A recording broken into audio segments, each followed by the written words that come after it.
Welcome to the Reimagine Podcast. Each week, give yourself 30 minutes and meet the people working hard to create the future of insurance today.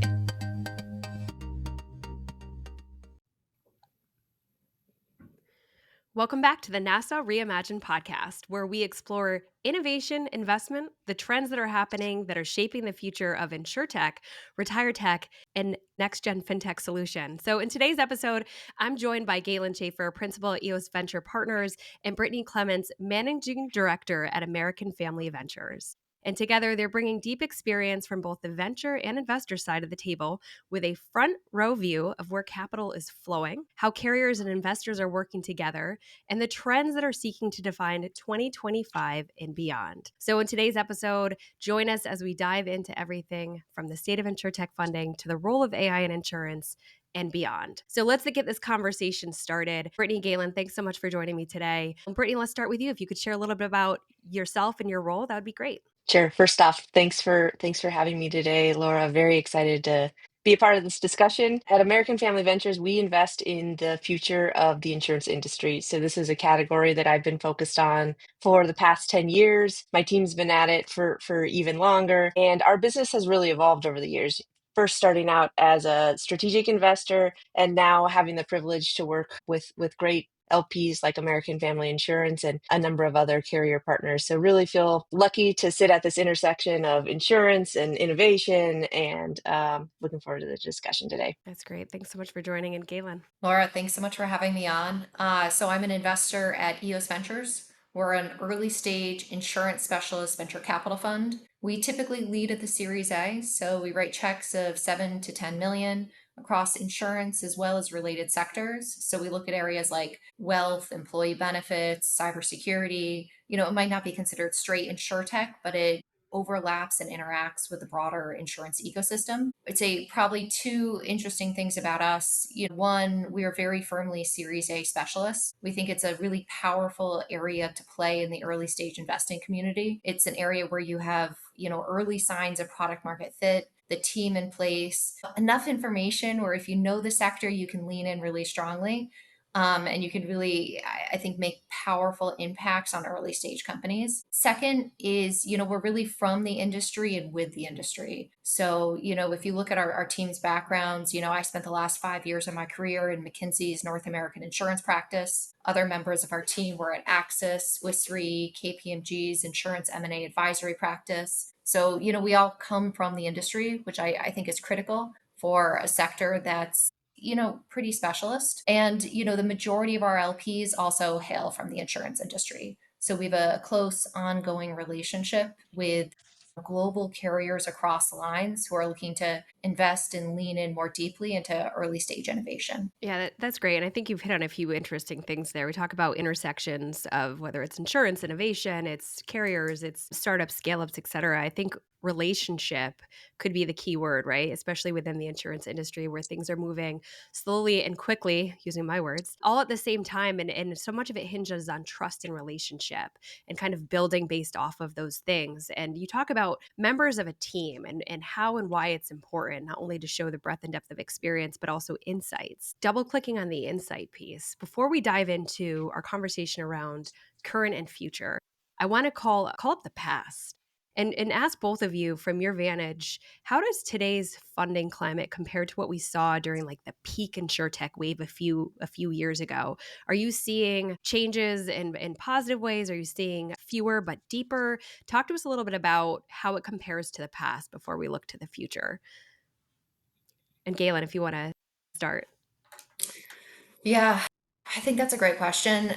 I think what we see is a bifurcated world right now when we're looking at the current landscape of funding. And I'm going to talk about that bifurcation a little bit more by talking about, we live right now in a world of mega funds that are deploying mega capital largely towards the AI industry.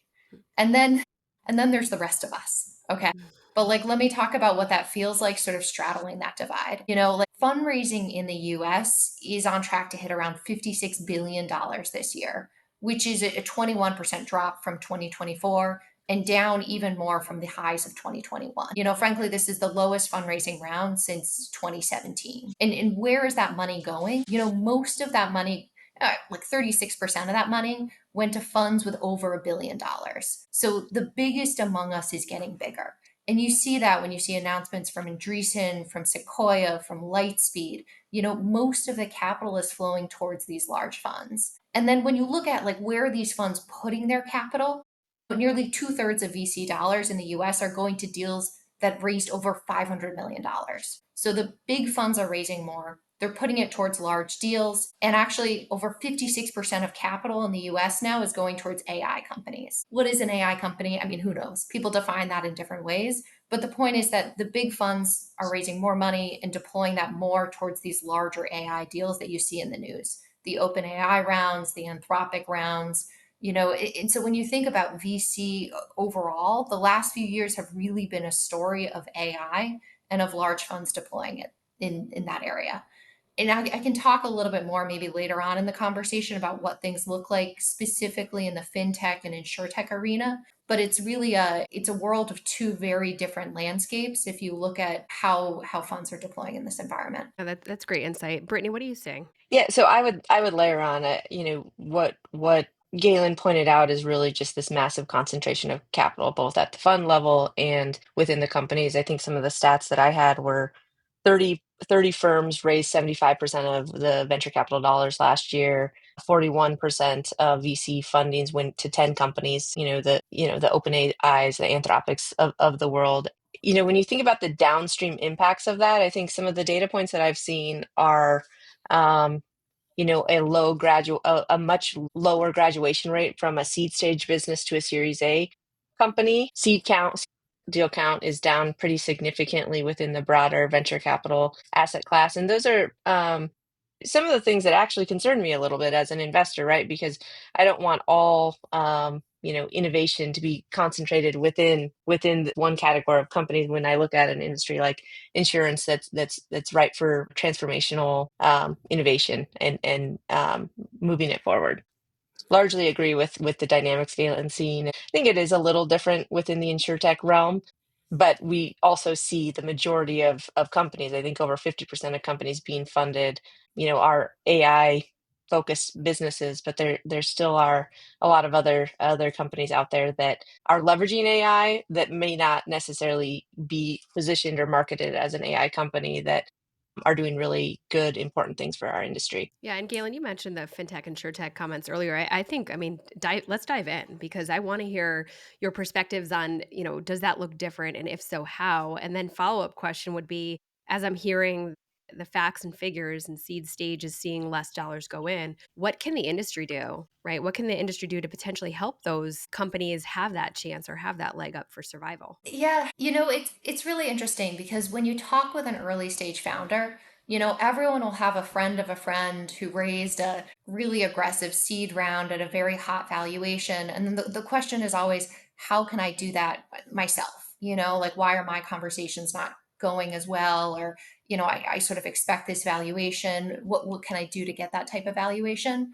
And I frankly think, like, stepping back a little bit on the insurance arena, I think insurance is largely a world of sub $400 million exits. There are sort of some exceptions to that rule. I think the Evolution IQ exit was a really phenomenal one recently. But largely, when you look at the non IPO acquirer universe, the Guidewires of the world, the Verisks, we just have, in some ways, too fragmented of a universe for us to have many multi-billion dollar exits. And so because of that, that leads to a world where you have to be careful about how you deploy capital. And you have to be careful also about the valuation at which you deploy that capital. And so, unless a company is truly breaking a paradigm around how they might exit in this universe or how they might feasibly be able to independently IPO, I think the question to me when I talk to a founder is, how do you fit into that known acquisition universe paradigm? And I think a great example of this is looking at broker tech. We see a lot of generative AI companies focused on supporting commercial insurance brokers. with, a better, more innovative form of a, single entry multi-quote system. But let's be real, like your exit would be to vertifor, it would be to applied. It would definitely be like sub 150 million, most likely sub 100 million, which makes it very hard for me to put a $10 million check to work unless, I really believe something very differently about how you might exit, or unless I get, frankly, an onerous ownership percentage of your company. And so in my mind, when I'm talking with early stage insurance founders, it's more, look, generative AI is happening in other parts of the market, but look at your market. Look at your buyers, look at your exit opportunities, and that should guide how much capital and at what value you want to be raising at. That's helpful. Brittany, anything to add there? Yeah, so when I think about the insurtech market specifically, there's a few data points that I would call out. One is the distribution landscape has actually looked very good and healthy this year. I think in Q2 alone, there were 53 M&A transactions, which is a high watermark for the insurtech category. So that's fantastic. We've seen some of the IPO activity. There's more on the docket, and we're anticipating some additional IPO activity here over the next 12 to 18 months. And so I think all of that's really positive. And when you think about the business of venture capital firms need to raise capital. They deploy that capital into innovative startups, and then they turn around and they need to return that capital to their limited partners before they're able to go out and raise additional capital. And so a healthy exit environment is imperative to the category and the space. And it's been a minute since we've had that. It's been fairly slow the past several years. And so I think that is a really positive factor that's going to increase the healthiness of the category that we're operating in. I think from a funding side, we talked about the broader landscape and the concentration of capital there. I do think that deal activity from both a funding, deal count, and dollars has been pretty stable over the last couple of years. And so it's certainly something that we're continuing to watch. But it feels a little different than the broader environment that we were previously talking about. And I think a lot of that is the continued commitment from carriers, from strategic investors, from folks who are betting on the future of this category. I'm staying committed to what the future holds. Yeah, it harkens back to a conversation we were part of at ITI earlier this year with the report that 90 put out, and Dan White and his group, and it was talking about the change in CVCs and how the count is going down, but the focus and the commitment is going up. And we've heard a little bit about that in the conversation thus far. But is there anything, any kind of signals that founders should watch for in terms of the relationship between CVCs, VC money? Like, is there dynamics at play that people could be watching to help them as they're either approaching for capital, or maybe they're in a relationship and want to expand? Because as the market shifts, relationships change, realities differ. Anything that can kind of give that foot or that advantage would be helpful, I would imagine. So is there anything that people could watch in regards to that for shifts or signals?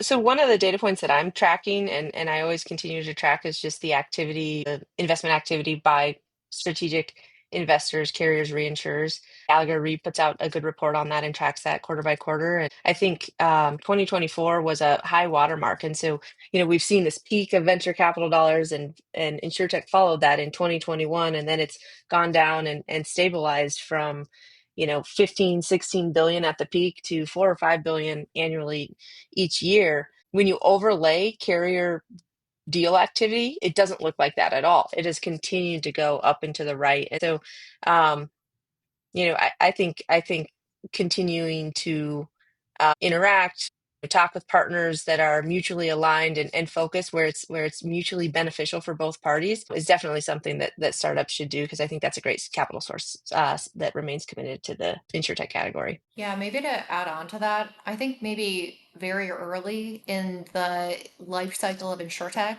there was a little bit of concern about, what would it look like to have a particular strategic player on my cap table? Would that preclude me from certain commercial partnerships? Would that really tie me up? And I think just over time, as the sector has developed and become more experienced, I think people have become a lot more comfortable around information rights, around governance, around having sort of if needed, a church-state divide between the commercial relationship and the investment relationship, which is very often helped by the fact that many of these groups have separate teams which would run the commercial relationship versus the venture relationship. And so I think we've seen a lot more comfort with many competitors even sitting next to each other on cap tables. For example, if you look at coteries, 2 rounds ago, Hiscox stepped in. And then the last round was led by Allianz, with Allianz specifically mentioning, excitement about their commercial capacity relationship. I mean, those are two sort of small commercial carrier competitors in the US market supporting a great company with, not terribly strong public consternation about both of them being strongly present on the cap table. And I think what we also see, in a great and exciting way is that carriers who do participate on cap tables early on very often can be natural acquirers of these assets as they mature. So, you can think about Travelers Corvus, that was actually more of a capacity relationship that then grew into an acquisition. But, the Munich Re Next relationship, Munich Re owned around 30% of that company before they eventually acquired it. And so we see ways in which strategics can get early on relationship building in these companies, which can then lead to a full acquisition later on. So I would say it's broadly great for the sector. Galen, I love that point. And when we tie it back to where we started talking about the concentration of capital essentially increases future fundraising risk for, all of our companies, right? And so by having some of those partners, like you referenced, insurance, is more around steady, continuous growth versus hyper growth over a couple year horizon. And so having a committed capital base, being able to raise the capital you need to execute on your vision, all of those things are super important. And so I think more and more collaboration on cap tables and across the industry is going to be a great thing. So your comment around that church and state divide makes me think back to an earlier part of the conversation where we were talking about AI. And when the three of us were prepping for this discussion, there was a recent report that came out from MIT showing, the high percentage of AI projects at carriers that are not currently delivering value. So, commentary around AI-based companies, what does that mean? I know from where I sit, some of the companies that we have relationships with may or may not have added AI to the end of their name. And now are they all of a sudden AI companies? I don't know, right? Like, what is the definition of that and what does it mean? But more so, thinking about the importance of what AI can do within the industry and looking specifically at data. And I know that, the risk alongside that with the PII and those natured regulated pieces of information, it's important to protect those, keep them safe, keep the house tight. So, curiosity around thoughts, if we're seeing continued investment within the AI space, and we hear about insurers and insurtechs kind of diving deep and making solutions, AI-based solutions, where do we think this is going to go? In even 2 years, 3 years, do we think that we may see an industry that is heavily impacted? Do we think that it's going to be just sticking to the productivity side and putting even the funding aside for right now? Just what is your future thoughts or projections on what do we think we see based on the nature of a steady growth industry? Galen, if you were going to pick up your magic ball, what would it say? Okay, I'm going to first talk a little bit about like what we've seen, and then maybe I'll pass it to Brittany and we can collectively talk about where we think it's going. But I think like over the last 2 years, since like Chat GPT became like a household word, like I have most of the carriers that I talk with are going direct, and what that means is like you have an existing relationship largely already with Microsoft. And so it's very easy to open that and to enter into sort of more of an enterprise open AI relationship. Anthropic has invested heavily here. I think they could do a little bit more around bringing greater insurance expertise onto their team for sort of more insurance-based use cases. Largely, OpenAI is the one that I've seen have the most traction. Typically, it's the corporate IT team who's working with them most closely and sort of potentially working with like a central project management office in order to define specific use cases and work on sort of testing and rolling that out in the field. Why are carriers doing this that way? I think largely it's what you mentioned before, which is like, it's my data, it's my processes. Like, why would I want to share this incredibly sensitive data with a third party that frankly might be disintermediated, might be sort of like a shallow GPT wrapper, on sort of someone else's model. It might be sort of very, very new. I think there's a hesitancy on working with a startup that might be intermediated very quickly rather than working with the source. And so I've seen, frankly, most IT teams at carriers want to sort of do this alone. And so for that reason, the MIT article that came out was, I would say, a not unexpected bombshell in the industry. If you guys have read it, I thought it was a great piece of research. It was basically a survey of over 300 corporate projects. They interviewed 52 executives directly. They did a more detailed survey with over 150 executives. Basically, they said that 95% of AI projects were getting no measurable P&L impact, which is just sobering when you think about the magnitude of money that's being spent on both the processing side, the foundational model side, as well as the sort of incumbent side. And I think this question sort of breaks down into like why are you not getting the impact you want? And I think it's a few answers. One, it's where these projects typically focus. Generative AI is typically strongest in language-based areas, content generation, marketing, and these areas, frankly, have more difficulty articulating their P&L impact versus sort of a more efficiency focused projects like back end ops. And so it's where these projects have typically focused. It's how these projects have focused. And so they basically said external partnerships tend to be twice as impactful as internal partnerships, which, it's hard to say, but it's difficult to pull in the best AI talent if you're an insurance carrier. It can be also difficult to shut down a project that might not be heading in the right direction. There are various incentives, which sometimes mean partnering externally can be more effective than partnering internally. And then I think also, frankly, there's how you define success. The article did mention 90% of individuals at these companies say that they use AI tools, but you're just frankly not seeing that if you trace a project to a P&L because it's individual off the desk usage. All of this to say, I think that the history of impact in generative AI has been very mixed. We see a lot of carriers going it alone, but then when we look at the metadata, it's just not clear people are having very strong impacts with this project and this spend. So I would layer on, I think a lot of what we're seeing, inside carriers that we engage with are human in the loop use cases where folks are leveraging AI to support productivity, summarizing data, those sort of things, but not for actual decision making and those sort of use cases. In talking to folks just anecdotally who are piloting with different platforms that are building out underwriting or distribution or claims oriented use cases. One, I see a lot more uptake in, brokerages versus carriers. So I think there's, more activity happening on that side. And then everyone, a lot of times the response is like, yeah, it's useful, but it's not like game changing, right? And so I think it's good that there's a lot of activity. I think the data and the research that Galen cited, I'm not overly surprised. I still think we're very much in early innings here. Where we're gleaning a lot of insights, though, is looking across our portfolio and at different Insurtech companies that are more mature and how they're leveraging AI across their own business processes to, reduce underwriting inspection data analysis by 50% or to decrease the time from to clear quotes from, several hours to minutes, right? There's a number of companies that have some service components and significant increase in caseloads that's having a direct impact on gross margins and the delivery of value there. And so I think I'm seeing it at smaller scale, be realized. And so I think there's a lot of opportunity. And at the end of the day, the more we can do to reduce the cost structure and improve expense ratios, then the more we can provide value back to the customer in terms of either affordability, protection gaps, more value through the policy and the services that are offered.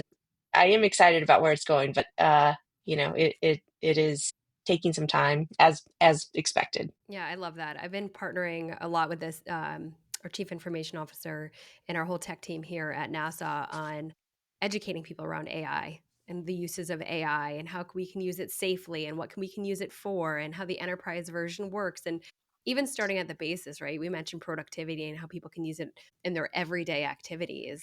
Having it summarize your calendar for you, right? For those of us who may or may not have right hand or an assistant, like organize my day. Let me, do these top 3 things, and then people slowly realizing the power of it. Maybe not as an earth-shattering game changer, but earning back time, and time is our most valuable resource, I think, has been enlightening. That being said, we have about 10 POCs running internally too, so we're seeing different results, some of which are measurable and some of which just are not measurable. So it's the exploration there, I think, that is going to be interesting for us, especially as we look deeper. So on the note of looking deeper and knowing that we're coming up on time here, I just want to ask you both, macro trends, where are you keeping a close eye on as we head deeper into 25 and then maybe even into the start of 26? Are there any things in particular that are standing out that you have early bets on or are strong indicators of potential change? So a couple, and this ties into our discussion around AI. I think there's a tremendous amount of promise with those technologies, and building a company, as an AI native business, you have significant advantages when it comes to just your overall infrastructure costs and what you're able to scale up there. So we've been continuing to look at businesses that are doing the services with the promise that they can improve the gross margins more in line with a traditional tech business versus a traditional service oriented business. So tech enabled brokerages, tech enabled TPAs, or outsourced business processing organizations, and then full stack carriers and MGAs. I think all of those are very interesting. We're continuing to see a lot of great teams building really interesting things for the category. And the other thing is just the overall maturity of the industry. So, I mentioned Insurtech wasn't even a term that was coined, 10, 15 years ago. Now we're starting to see some repeat founders and team members who were, early employees at some of these businesses. And so they've kind of earned their stripes and are now building again in insurance. And I think that maturity of talent has been awesome to see, and gives me a lot of confidence and excitement about the future of the category. I think for us, we're really excited by a few things that are picking up a lot of macro tailwinds. I would say one is the shift from accumulation to deaccumulation across the US population. I mean, you guys know this, but like an astonishing number of people turn 65 every day. I think it's like 4 million people in the US turn 65 a year. More of us are increasingly older and increasingly getting older and living longer as we get older. And, we have a work based welfare state. Traditionally, we had sort of defined benefit programs, so pensions that helped us manage that liability around sort of longevity and quality of life. But we have shifted as a country to sort of defined contribution. And I think right now we are frankly like testing how well that's worked for us. We have the first generation that is retiring into a defined contribution ecosystem. What are you going to do with your 401k? Will you annuitize it? How will you step down and balance between drawing on Social Security, your IRA, your 401k? How will you do that in a tax optimized manner? How does your permanent life policy fit into your estate planning? I think there are these broader questions around appropriate deaccumulation that frankly, we're having the first generation right now stress test and deal with. For us, maybe sort of one example articulation of that strategy was our investment in DPL. They're the leading player in fee-based annuities. We frankly think RIAs are the future of wealth management, rather than taking a commission on policies, which could incentivize you to sell particular policies over another. They take a flat fee based on total AUM. They cannot sell, commission-based annuities unless they, shift someone else out to another advisor for that part of their portfolio. And so there's an increasing array of fee-based annuities which fit within their compliance and their regulatory framework. And frankly, you can do the math on it, but fee-based annuities are often much, much better for the consumer as well from an expense standpoint. And so we think fee-based annuities have a huge part in people's retirement portfolios, and we think better being able to deliver those and connect those to RIAs are, a way that we can unlock greater security for America's retirement overall. I think that's great, Galen, and I love the move and the shift towards holistic financial planning, and I think that there's a ton of opportunity there. One of the other categories that I continue to think is very interesting, specific to the life insurance realm, is really this idea of expanding the value proposition of life insurance. And so if you look at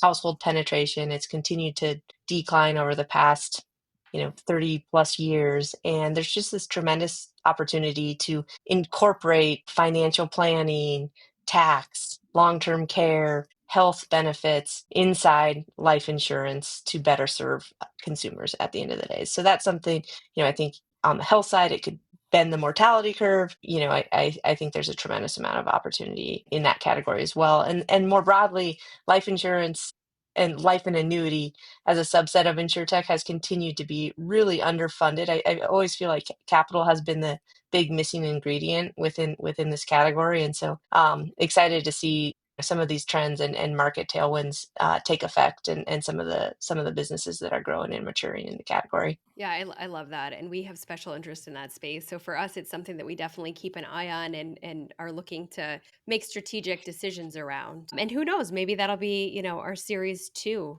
down the road in a few months here when we have something new to come back and share with the group. But Brittany, Galen, I want to thank you both for jumping on today, for sharing your insights. It's fair to say that you've both earned your stripes in this space and in this conversation today. So hopefully taking away better understanding around how capital carriers and innovation are working together to shape the future of the industry. And for the listeners, learn more about our guests. Hop on over to the show notes, learn more about the work that they're doing and the important impact that they're having within the industry. So calling out that this episode is a part of a special series that's exploring the intersections of community, capital, and innovation. So be sure to check out the other conversations. And if you enjoyed today's discussion, please subscribe, rate, and share the Nassau Reimagine podcast wherever you listen. So I'm Laura Dinan Haber. Thanks again for tuning in, and we will see you next time. Thank you both so much. Thanks. Thanks for listening.